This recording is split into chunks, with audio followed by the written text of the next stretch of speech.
বছর চলে গেছে, ওনাদের বডি থাকার কথা না।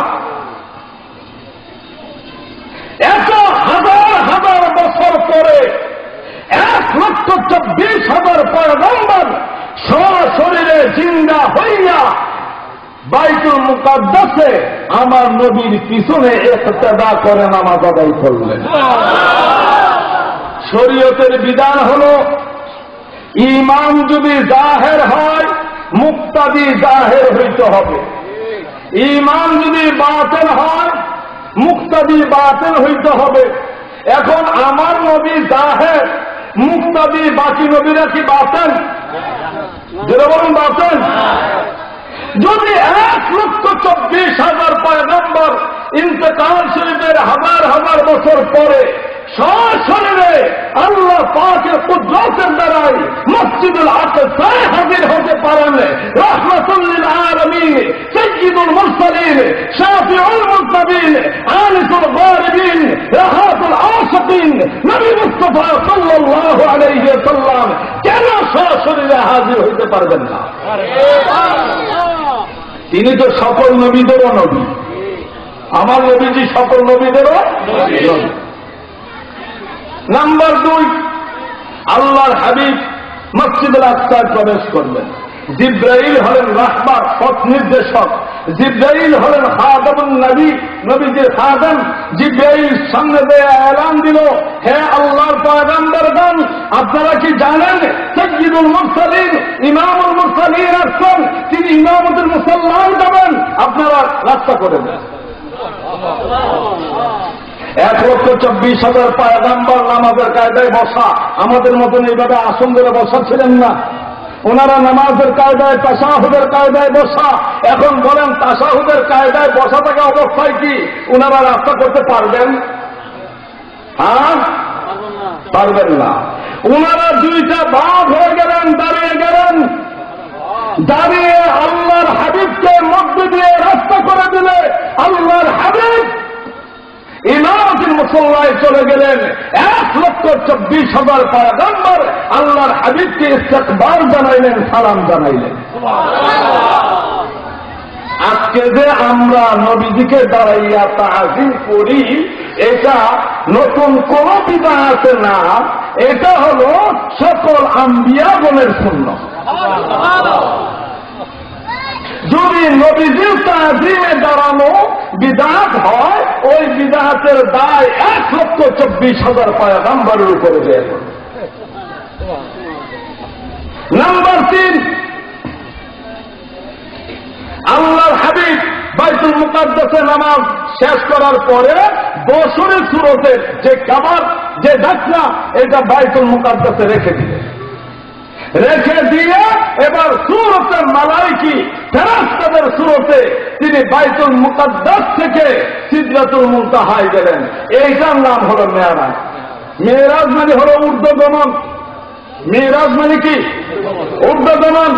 এই বাইতুল মুকাদ্দাস থেকে নবীজি সিদরাতুল মুনতাহায় গেলেন, এটা হলো মেরাজ। সিদরাতুল মুনতাহায় যাওয়ার পরে জিব্রাইল স্টপ হয়ে গেল, থেমে গেল। আল্লাহর হাবিব বললেন, জিব্রাইল তুমি থামলে কেন? জিব্রাইল বলতেছে, ইয়া রাসূলুল্লাহ, যদিও আমি নূরের তৈরি, কিন্তু আল্লাহর জাতে জালালের পর্দার সীমানায় ঢুকার ক্ষমতা আমার নেই। তো তুমি একা নাকি সবারই? কই, ইয়া রাসূলুল্লাহ, আমি তো হলাম সমস্ত ফেরেশতাদের সর্দার, আমি যেহেতু ঢুকতে পারি না, সৃষ্টি জগতের কোনো কিছুই সেখানে ঢুকার ক্ষমতা নাই। তাহলে আমি ঢুকবো কিভাবে? জিব্রাইলকে, ইয়া রাসূলুল্লাহ, এটার খবর আমি জানি। এটার খবর কে জানে? আল্লাহ জানে। তো তাই নাকি? বলে হ্যাঁ। আল্লাহর হাবিব সিদরাতুল মুনতাহায় সূরতে মালাইকির পর্দাটা ফেলে দিয়ে এবার সূরতে হাক্কিতে আল্লাহর হাবিব সামনের দিকে বাড়া শুরু করে দিলেন। এতদিন তো সিদরাতুল মুনতাহা পর্যন্ত রাহবার ছিল কে? জিব্রাইল। এখন কোন রাহবার আসেনি, কোন পথপ্রদর্শক আসেনি। এখন নবী চিনেন কিভাবে? যেতে লাগলেন আলমে মালাকুত পার হয়ে, আলমে জবরুত পার হয়ে, আলমে ইয়াকিন পার হয়ে, আলমে মুনকাদ পার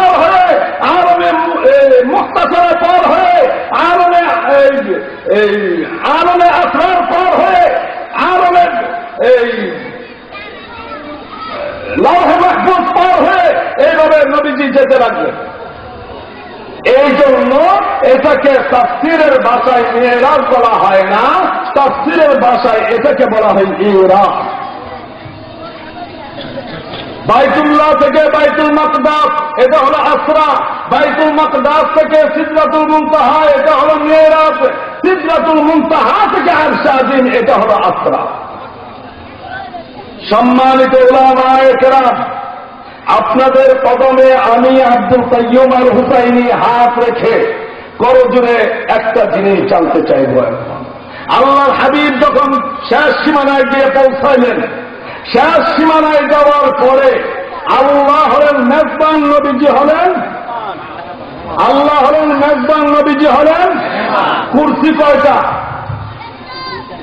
কুরসি বুঝেননি? কুরসি কয়টা? একটা। কুরসি কয়টা? একটা। এখন আল্লাহ কি নবীজিকে দাঁড় করায় রাখছেন? আল্লাহ কি দাঁড়ায় গেছেন? তাহলে কি বাংলাদেশ থেকে আরেকটা চেয়ার নিচ্ছেন? তাহলে কি করল? আল্লাহ পাক যাতে কাদিমের ভিতরে নবীজি সসীম, আল্লাহ অসীম, সসীমকে অসীমের মধ্যে বিলীন করে দিলেন। আর এই জন্যই কুরআন কারীম বলেন ফাকানা কাবা কাউসাইনি আও আদনা, আমি এবং আমার বন্ধু এত নিকটে ছিলাম, এত নিকটে, এত নিকটে। কত নিকটে ছিলেন গো? বলা যাবে না। তো আরেক বলেন না কত নিকটে ছিলেন, আর বলা যাবে না। তো আরেকটু বলেন আও আদনা, বাকিটা আল্লাহ এবং আল্লাহ রাসূল ভালো জানেন।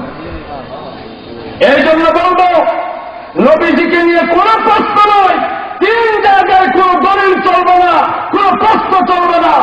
এক হলো আল্লাহ পাকের ওয়াহদানিয়াত, দুই হলো নবীজির রিসালাত ও হাকিকাত, তিন নম্বর হলো মায়ের সতীত্ব।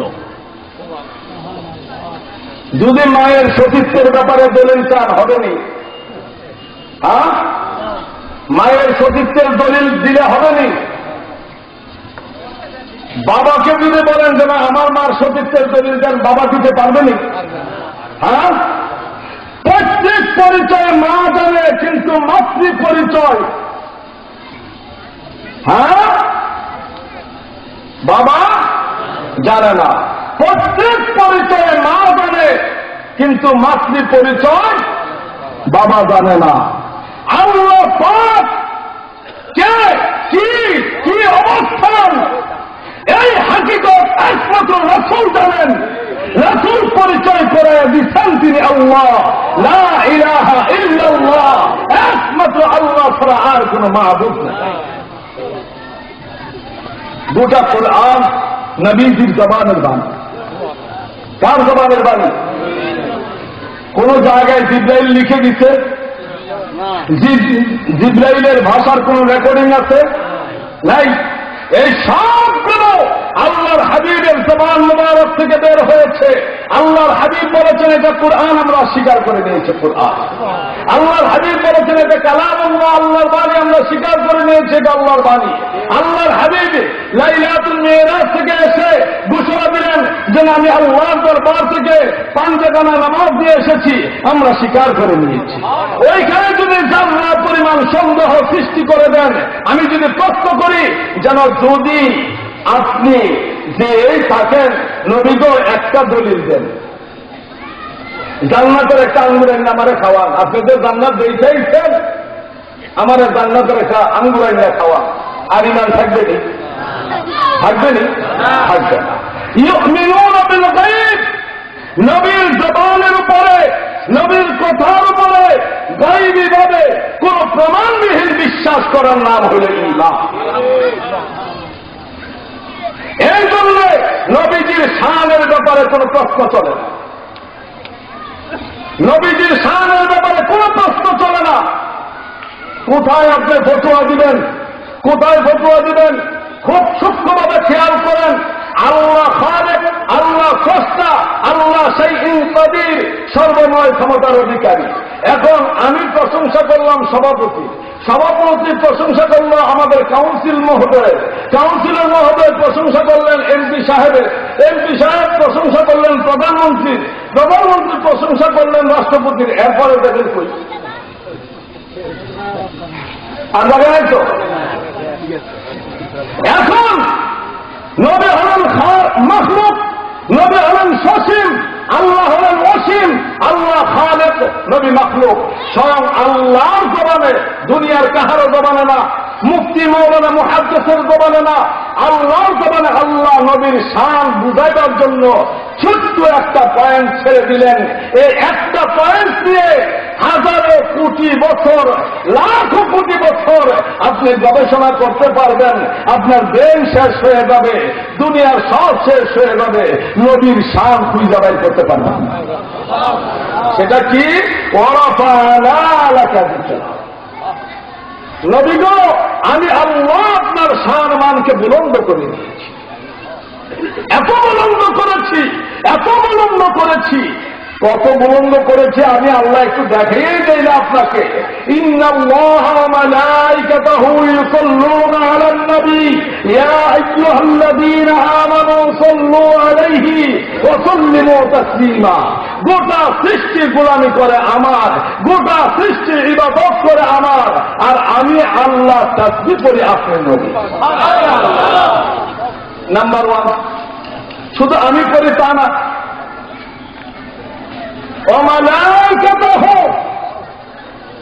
আমার সকল ফেরেশতারা, জিবরাইল, আজরাইল, মিকাইল, ইসরাফিল, কিরামান কাতিবিন, যা আছে সব মিলে আপনি নবীর উপরে সালাতু সালাম, দুরূদ শরীফ পেশ করা।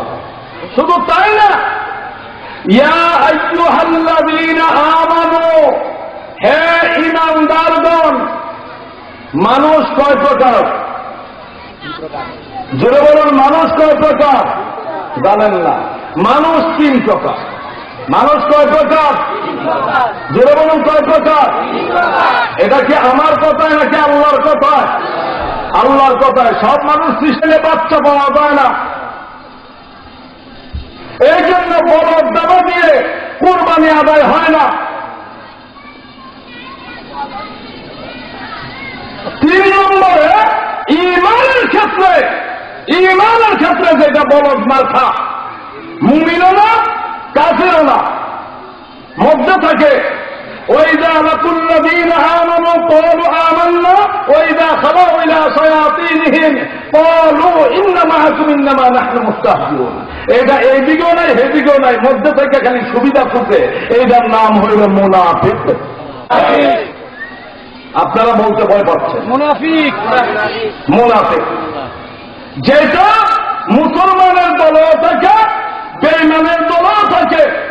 দিনের বেলায় এক টুপি, রাতের বেলায় আর এক টুপি, দিনের বেলায় এক দল, রাতের বেলায় আর এক দল, দিনের বেলায় এক স্লোগান, রাতের বেলায় আর এক স্লোগান। এটার নাম কি? জবান কি? মুনাফিক। এই জন্য আল্লাহ কুরআন কারীমের মধ্যে একটা সূরার নামকরণ করছে সূরা মুনাফিকুন। নবীজিকে মক্কার কাফের মুশরিকেরা যত কষ্ট দেয় নাই, তার চেয়ে বেশি কষ্ট দিচ্ছে মুনাফিকরা। আমি কিন্তু যে আয়াত করেছিলাম ওই আয়াতের দিকে আসতেছি। আমার ভূমিকা নাই, আমার ভূমিকা এটাই। এই মুনাফিকরা বারবার নবীজির বিরুদ্ধে মিথ্যা অপবাদ দিত। নবীজি মদিনাতুল মুনাওয়ারায় আসলে রাইসুল মুনাফিকিন আব্দুল্লাহ ইবনে উবাই নবীর বিরুদ্ধে ষড়যন্ত্র শুরু করে দিল।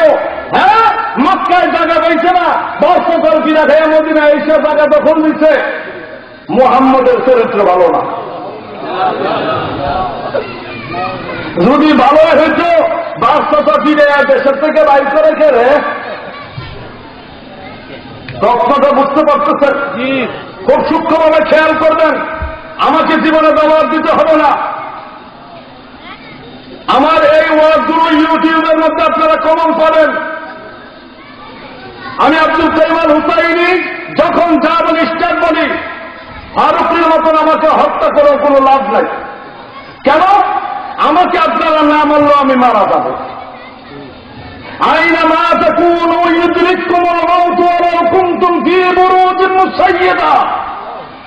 মৃত্যুর হাত থেকে বেঁচে থাকার ক্ষমতা কাহারও নাই। আর আমার পূর্বপুরুষ সাইয়্যিদুনা ইমাম হুসাইন রাদিয়াল্লাহু তাআলা আনহুকে তো এইভাবেই হত্যা করা হয়েছে, শহীদ করা হয়েছে। হযরত ইমাম আলী আকবরকে হত্যা করা হয়েছে, হযরত ইমাম আলী আকবরকে হত্যা করা হয়েছে। যেইভাবে বাংলাদেশের মধ্যে আল্লামা শায়েখ নুরুল ইসলাম ফারুকীকে হত্যা করা হয়েছে। আমার আগামীকালকের প্রোগ্রাম সেই পঞ্চগড়ে ফারুকী সাহেবের বাড়িতে। ওনার উর্সে ফারুকীর আখিরি মোনাজাতের দায়িত্ব আমার। আমি তাদেরকে আহমদ রাজা সহ তাদেরকে বারংবার নিষেধ করছি, যারা আমি এত জার্নি করে পারবো না। কেন আজকে কয়েকদিন যাবৎ আমি টানা প্রোগ্রামের ভিতরে। গত রাত্রের আগের রাত্রে ছিল কুমিল্লা শহরে, গতকালকে ছিল ব্রাহ্মণবাড়িয়া, আজকে এখানে, কালকে ভোরে এখান থেকে রওনা দিয়ে আমি ঢাকা হয়ে পঞ্চগড়ে পৌঁছাইতে আমার মিনিমাম রাত্র 8টা থেকে 10টা বাজবে। এই ফারুকীকে এইভাবে হত্যা করার পিছনে কারণ কি? কারণ একটাই, ফারুকী নবীর শান বলছে। আরে আশ্চর্য হওয়ার কিছু নাই তো। যেখানে শাবাবে আহলেল জান্নাহ, জান্নাতের যুবকদের সরদার, নবীজির কলিজার টুকরা সাইয়্যিদুনা ইমাম হুসাইনকে নির্মমভাবে যারা হত্যা করতে পারে, তাদের উত্তরসূরিরা বাংলা মাটিতে সুন্নি হত্যাকারী উলামায়ে কেরামকে হত্যা করবে, এটা নতুন কোন ইতিহাস না। এটা অতীত থেকে হয়ে আসছে। আল্লাহর হাবিব যখন মদিনায় আসলেন, আল্লাহর হাবিবের উপর মিথ্যা তুহমত দেওয়া হইল। মা আয়েশা সিদ্দিকা রাদিয়াল্লাহু তাআলা আনহা তাবুকের যুদ্ধের মধ্যে গেলেন। তাবুকের যুদ্ধ থেকে ফেরার পরে মক্কার কাফের মুশরিকেরা নাই, মদিনার মুনাফিকরা মা আয়েশা সিদ্দিকার চরিত্রের উপরে মিথ্যা তুহমত তুলে দিল। এই মুনাফিকরা আল্লাহর হাবিব মাল বন্টন করতে গেলে মুনাফিকরা আল্লাহর হাবিবকে বলে দিল যেন আপনি ইনসাফ করেন নাই। তারা নবী মানে, কালিমা মানে, কোরআন মানে, নামাজ পড়ে, সব ঠিক আছে, কিন্তু আল্লাহর হাবিবকে বেইনসাফই মনে করে। বলুন নাউযুবিল্লাহ। যিনি আল্লাহর হাবিব ওনাকে বেইনসাফ মনে করে। আরে ব্যাপক এক ওয়ালিদ ইবনে মুগীরা নবীজিকে কথায় কথায় বলে বলল, মুহাম্মদ মাজনুন, মুহাম্মদ পাগল। আমরা তো কথায় কথায় একজন আরেকজনকে বলি কিনা, ও একটা পাগল বলি না? নবীজিকে পাগল বলায় আল্লাহর হাবিবের অন্তরের মধ্যে কষ্ট লাগলো। আল্লাহ বললে, বন্ধু আপনি জবাব দিয়েন না, আপনার পবিত্র জবান শুধু আমার প্রশংসার জন্য, আপনার জবান আমি অপবিত্র হইতে দেব না। আপনি গালি দিয়েন না, আপনি তাকে যদি গালি দেন তাহলে সে আপনাকে গালি দিতে একটা, আপনিও একটাই দিতে পারবেন, দুইটা দিতে পারবেন না। আপনি যদি দুইটা দেন এটা বেইনসাফি হবে। তাহলে আপনি থামেন। নুন والقوم ما يسطرون ما أنت بنعمة ربك بمجنون وإن لك لأجرا غير ممنون وإنك لعلى خلق عظيم فتبصر ويبصرون بأيكم المفتون إن ربك هو أعلم بمن ضل عن سبيله। এই আগুন দিয়ে আমরা রান্না করে খাই না, আমাদের বন্ধু। কিন্তু এই বন্ধু যদি একবার নাস্তা বিগড়াইতে পারে আর স্যান্ডেলের এক কর্নারে বন্ধুকে লাগাই দেওয়া যায়, বন্ধু কি তখন বন্ধু নাকি দুশ্মন? জোরে বলুন। তাহলে আগুন যেমন উপকার করে তেমন ক্ষতিও করে। নাম্বার 2, আপনাদের পাশে বঙ্গোপসাগর, মাছ ধরেন, পানি খান, গোসল করেন, সব কিছু ঠিক আছে, উযু করেন, পাক পবিত্র হন। যখন নাকি 91 ঘূর্ণিঝড় হয়, বন্যা হয়, এখন কি উনি বন্ধু নাকি দুশ্মন?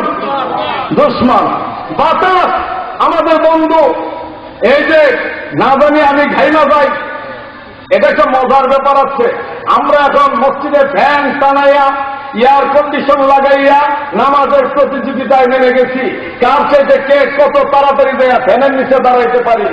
আল্লাহর হাবিব সাহাবায়ে কেরাম ওনারা উত্তপ্ত বালিকার মধ্যে নামাজ আদায় করেছেন। ওনারা তো এই সুখ খুঁজেন নাই। যেদিন থেকে মুসলমান এই বিলাসিতা ইবাদতের মধ্যে ঢুকাইছে, ওই দিন থেকে মুসলমানের অন্তর থেকে প্রেম চলে গেছে। বিদায় এই সুখের প্রতিযোগিতা বন্ধ করে কষ্ট করে ইবাদত করেন। ইবাদত মানেই কষ্ট। রোজা রাখলেন, রোজা রাখলেন, রোজা মানে হলো আপনার নফসকে সাধন করা, আপনার নফসকে শাস্তি দেওয়া। আপনি সারাদিন রোজা রেখা সন্ধ্যার সময় একটা বারা ভল নিয়ে সারা দুনিয়ার আইটেম নিয়ে খাইতেছেন, আর আমাদের হুজুররা ফতুয়া দিচ্ছে যা খাইতে পারেন এই খাওয়ার মধ্যে খালি সোয়াব আর সোয়াব। এটা সোয়াব না, এটা হলো পেট পূজা, এটা হলো রসনা বিলাস। বরং নফসকে কন্ট্রোল করার জন্য এমন ভাবে রোজা আদায় করো, এমন ভাবে রোজা আদায় করো, এমন ভাবে রোজা আদায় করো যাতে 1 মাসের সিয়াম সাধনায় তোমার নফস তোমার কাছে নথি স্বীকার করতে বাধ্য হয়।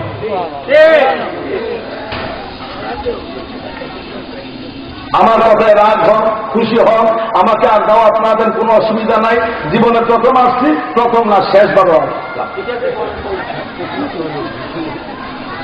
এই জন্য ইবাদত বিজ্ঞানমুখী নয়, বিজ্ঞান কোরআন এবং ইসলামমুখী হতে হবে। আজকে যারা কোরআনকে ইসলামকে বিজ্ঞানমুখী করতে চাচ্ছে, তারা বুঝাইতে চাচ্ছে বিজ্ঞানের উৎকর্ষতা বেশি, কোরআনের উৎকর্ষতা কম। তারা বিজ্ঞান বিশ্বাস করে কিন্তু অলিদের কারামত বিশ্বাস করে। বিজ্ঞান বিশ্বাস করে কিন্তু অলিদের কারামত বিশ্বাস করে না। আচ্ছা, এবার আসেন বিজ্ঞানীদের ক্ষমতাটা ইহুদি, বৌদ্ধ, হিন্দু, নাসারা, খ্রিস্টান, মজুসি তারা বিজ্ঞানী হয়েছে। তাদের যতগুলো এলেম আছে সবগুলো এলেম জাহিরি। এই জাহিরি এলেমের মধ্যে আল্লাহ পাকের কোন হিকমত নাই। বরং খাজায়ে খাজাগান, আতায়ে রাসূল, সুলতানুল হিন্দ, খাজা গরিব নওয়াজ, খাজা মাইনুদ্দিন চিশতি হাসান সনদারি রাদিয়াল্লাহু তাআলা আনহু একটা গঠির ভিতরে গোটা আনা সাগরের পানি ঢুকাইয়া দিচ্ছে। বলেন তো দেখি, বিজ্ঞান বড় নাকি আল্লাহর ওলির এই কুদরত, এই হিকমত বড়? আল্লাহর ওলির কুদরত। বিজ্ঞানের সীমানা যেখানে শেষ, আল্লাহর ওলির কারামত সেখান থেকে শুরু। মূলত আল্লাহর ওলির কারামত হলো আল্লাহর কুদরত। কার কুদরত? আল্লাহর কুদরত। যারা ওলিদের কারামত অস্বীকার করে তারা আল্লাহর কুদরতকে অস্বীকার করে। পাক সুলতানুল বালায়েত শাহেনশাহ বাগদাদ, তিনি কোন মুহূর্তে আসিফ ইবনে বরখিয়ার চাইতে উনার ক্ষমতা কি কম নাকি বেশি? তাহলে তিনি সব সায়ের করতে পারবেন কিনা? এই ক্ষমতাটা কে দিচ্ছেন? তাহলে যারা আল্লাহর ওলির কারামত অস্বীকার করে তারা আল্লাহর কুদরত অস্বীকার করে। অবশ্যই। তাহলে আল্লাহর ওলির যদি ক্ষমতা থাকে, নবীজির ক্ষমতা আছে কি নাই? ওলিদের থেকে বেশি নাকি কম? বেশি।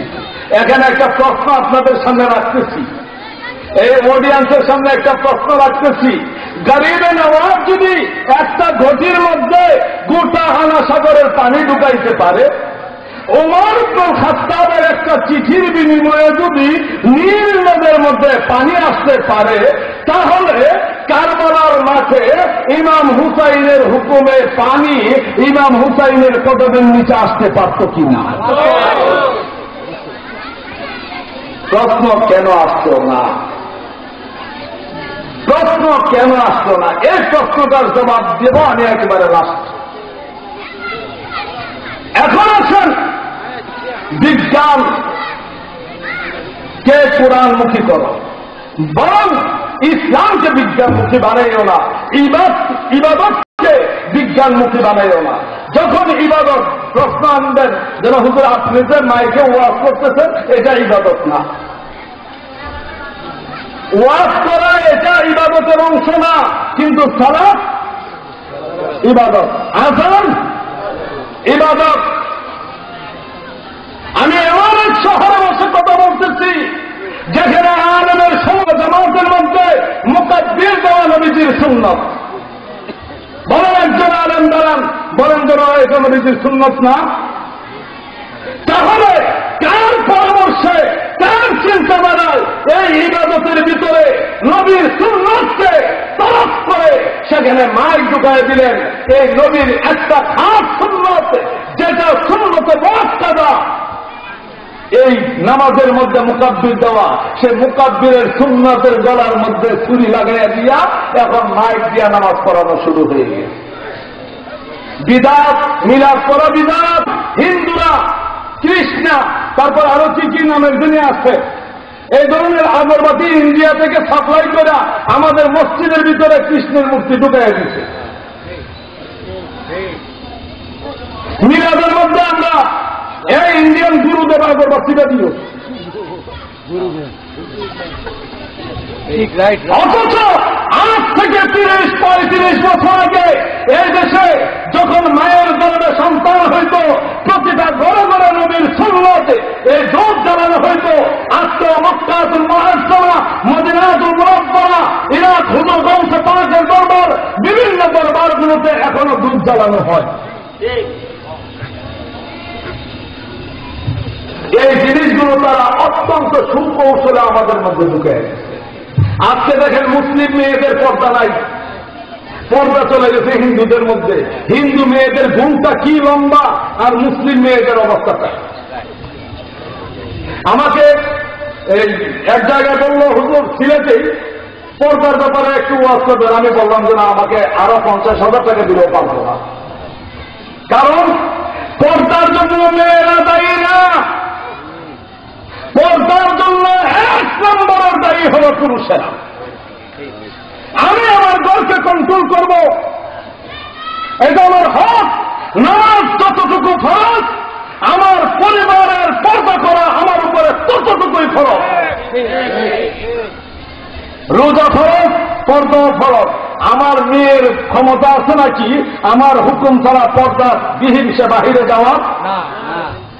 আমার ওয়াইফ গ্রাজুয়েশন করলেন 96-এ, তিনি চাকরি করতে চাইলেন। আমার অর্থনৈতিক অবস্থা তখন খুবই নাজুক ছিল। আমি আমার ওয়াইফকে বললাম 1 মিনিট সময়, মত চেঞ্জ করেন। যদি চাকরি করতে চান ডিভোর্স লেটার দেন, তালাক দিয়ে আপনি চাকরি না, দরকার হলে মালয়েশিয়া চলে যান। আর যদি আমার সংসার করতে হয়, আমি ডাল খাই, নুন খাই, মরিচ পোড়া দিয়ে ভাত খাই, ছিঁড়া কাপড় পরে রাখি, আপনি পর্দা মোতাবেক আমার ঘরের ভিতরেই থাকতে হবে। তাহলে প্রত্যেকটা পুরুষ যদি নিজ ঘরে এতটুকু কঠোর হয়, বলেন তো দেখি কালকে থেকে রিয়াজউদ্দিন বাজারে আর কোন মহিলা ওপেন পাওয়া যাবে? তাহলে এই বেপরদার নারী হওয়ার পিছনে এই পুরুষদের ইঙ্গিত বেশি। আমি আমার বউকে সাজায়া বন্ধুর বিয়েতে নিয়ে যাচ্ছি, আমি আমার বউকে সাজায়া বন্ধুর বিয়েতে নিয়ে যাচ্ছি, এটার জন্য তো আমরাই যাই। আর মহিলারা জীবনেও কোন জানা করা সম্ভব নয় যদি পুরুষেরা সেখানে হস্তক্ষেপ না করে। এই জন্য কোরআন কারীমের সূরা নিসায় আল্লাহ পুরুষদেরকে আগে পর্দার হুকুম দিচ্ছেন। আমার কথা কি বুঝতেছেন? আমি যে কথায় ছিলাম, এইভাবে আমাদের মধ্যে অনেক কুপ্রথা ঢুকে গেছে। এইগুলোকে চেঞ্জ করা উলামায়ে হকের উপরে ইমানি দায়িত্ব। শুধু নামাজ পড়েন, নামাজ পড়েন, শুধু নামাজ পড়েন, নামাজ পড়েন। আরে নামাজের তো আরেকটা হাকিকত আছে, জানেন কিনা? নবীজি আব্দুল্লাহ ইবনে উবাইকে বলল, আব্দুল্লাহ ইবনে উবাই শোনো, তোমাকে যুদ্ধে যেতে হবে। ইয়া রাসূলুল্লাহ, আমি প্রস্তুত। নবীজি আগায় দিয়ে আসলেন। আসরের নামাজের সময় নবীজি সালাম ফিরে দেখে নবীর পিছনে আব্দুল্লাহ ইবনে উবাই। নবীজি জিজ্ঞাসা করলেন, কিরে বেটা, আমি না তোমাকে আগে গিয়ে আসলাম তুমি যুদ্ধের মাঠে নামার জন্য, তুমি দি নামাজের মধ্যে। বলতেছি, ইয়া রাসূলুল্লাহ, কি যে কোন আপনি আপনার পিছনে জামাতের সাথে নামাজ আদায় করলে 5 লাখ সওয়াব, আমার মন বাঁচাইতেছে না আপনার 1 লাখ সওয়াব ঠিক আছে। আসলে কি সওয়াব নাকি প্রতারণা? জোরে বলুন, কি প্রতারণা? এই জন্য আজকে আপনি আমি